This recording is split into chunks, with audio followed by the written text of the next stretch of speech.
Millennials are being taken to task for their contributions to the culture over the 2010s when they were in their heyday.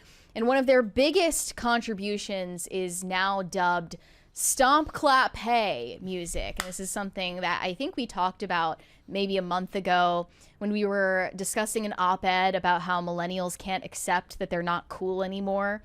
They can't accept that they're not the youth generation anymore.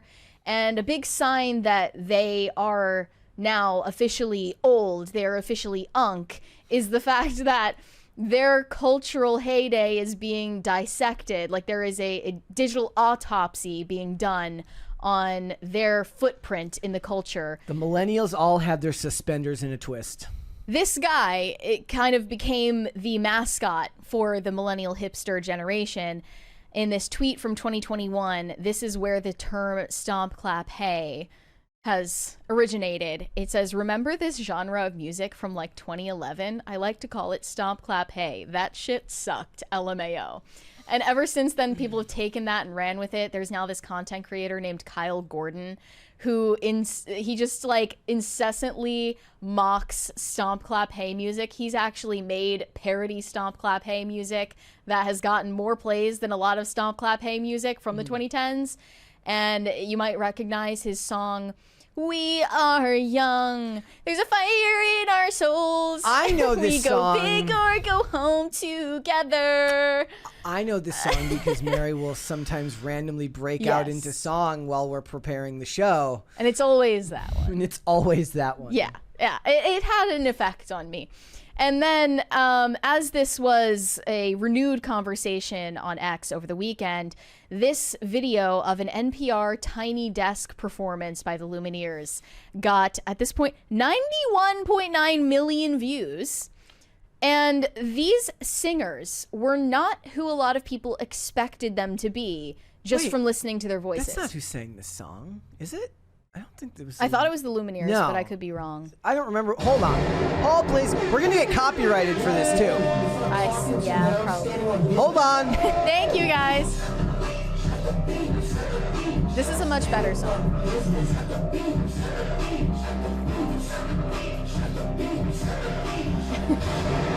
Okay, that's All right, one down. this is 3 to go before Ringgate. Unless this is, yes. If we get to 4 crisis parties, we will talk about Ringgate. Again, I don't think this was the Lumineers because this doesn't sound like a cover, but maybe I'm wrong. Okay. Here we go. And you said that the big issue here is that people thought they would look differently? They thought that they were going to see like some really well put together twee hipsters like Zooey Deschanel and New Girl. Okay, here and we what go. they saw was a woman basically wearing a drug rug with a buzz cut. Yeah. Alabama, Arkansas, I sure love my mom and pop, not the way that I do love you.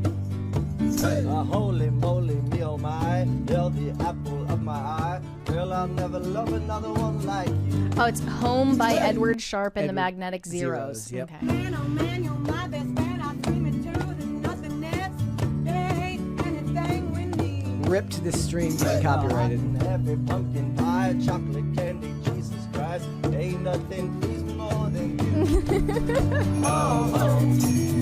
So anyway, this is now being called the worst song ever made, which is slander. It's a good song. There's nothing wrong with this song.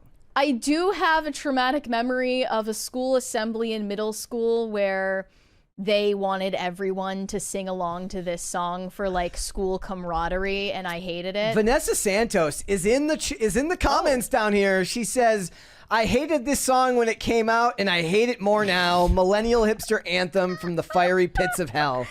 Another Go response off, said, Queen. I disagree with you, but it's a shame that this song exists outside of the moment it belonged in to be judged harshly by a cynical and sarcastic world that can never understand how magical it is to fall in love with a chick who kind of looks like a small dude. I mean, but here's the thing.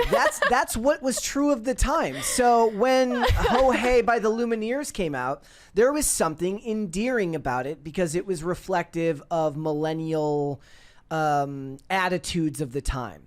Now, maybe that's just because this is the age that I lived through, but there was a lot less focus on what was going to happen in the future. Now, people have picked to death why that is, whether it's because the '08 financial crash left everybody kind of miserable and only living in the moment because they didn't feel like they had a future to begin with, but they were less concerned with what the world thought because they were drinking their extremely expensive IPAs and putting on their suspenders and eating their expensive burgers in whatever hipster city you lived in.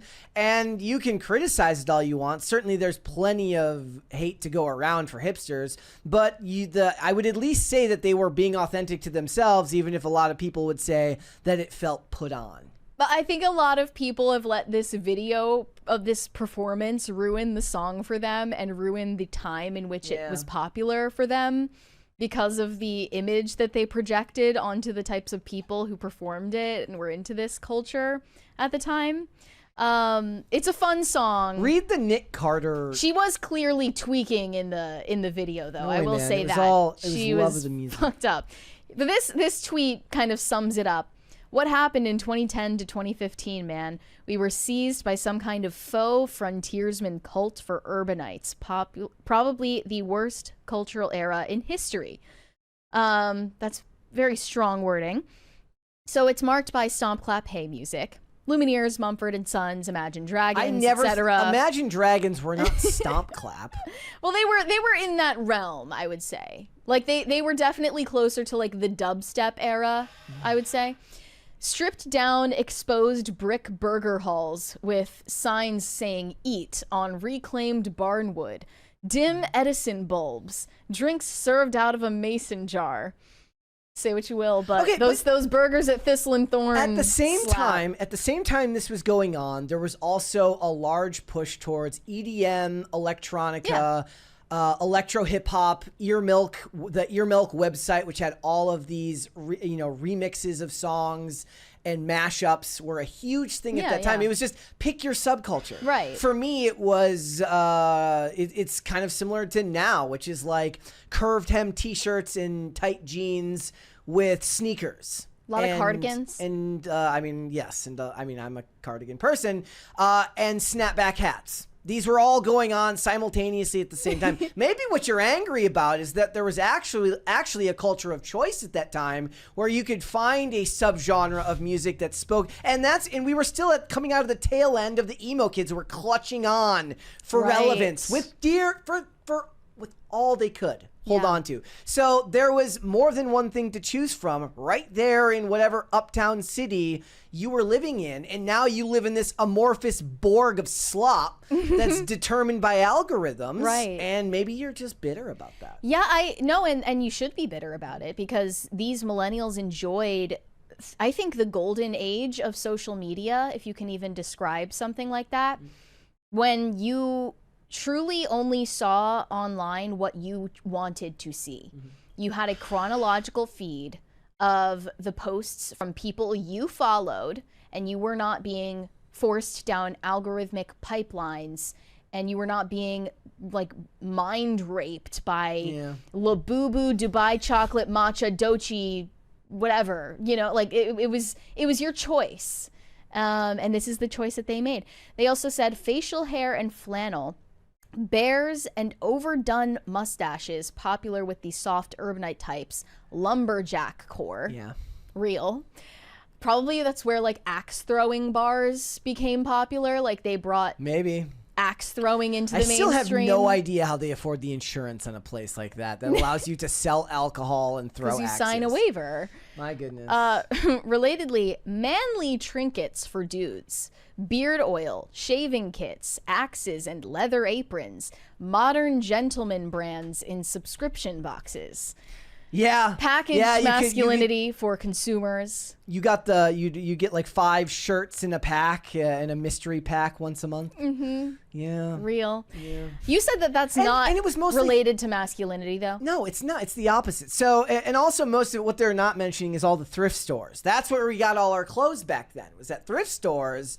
So if you got your suspenders, or maybe I was just poor and everybody else shopped at like really nice places. If you did go to a decent store. It was Urban Outfitters in the mall. Right. Other than that, Right. it was thrift stores. And none of that has anything to do with masculinity, because any of those dudes in Uptown that were wearing their high water pants and their tight button-up shirt and their suspenders couldn't change a car tire if they dreamed of it. They adopted the aesthetic of manliness in an ironic way. And it evolved into that dude who chops wood. Yeah. and since you mentioned thrifting has had a huge downfall as a result of social media in a lot of ways. In recent years, it's now the prices at thrift stores are absolutely insane. They're almost more expensive than buying things new at this point. And you go to a thrift store, you're going to find fast fashion retailers ending up in the dumpster of a thrift store. You're getting like a top that's made of plastic from Shein. It's like if you go came to from China for like $20. Thrifting, it's like you travel to the nice neighborhoods to thrift. Right. Yeah. Yeah, and also because of like people who resell stuff on Depop, the prices are just absolutely inflated. Also, Apothecary Core. Every brand became a Twee Co, all using the same serif typeface. That's true. I'll give them that. That's Still fairly lives true. on to this day. It's on the hats. Yeah, and the wide brim hats. Yep. Heritage, liquor, and accoutrement. Whiskey as a personality trait. Elaborate glassware setups. Okay, so That kind of goes with the aesthetic of manliness. My pushback would be that all of that stuff did exist, yes, but analysis like this was kept to like Tumblr and other such embarrassing websites. When people still had shame Yes. about being on Tumblr. Thanks for watching. Listen to full episodes of Pop Culture Crisis on Spotify. Keep up with us on social media and make sure you subscribe and ring that bell so you never miss the show. Bye, guys.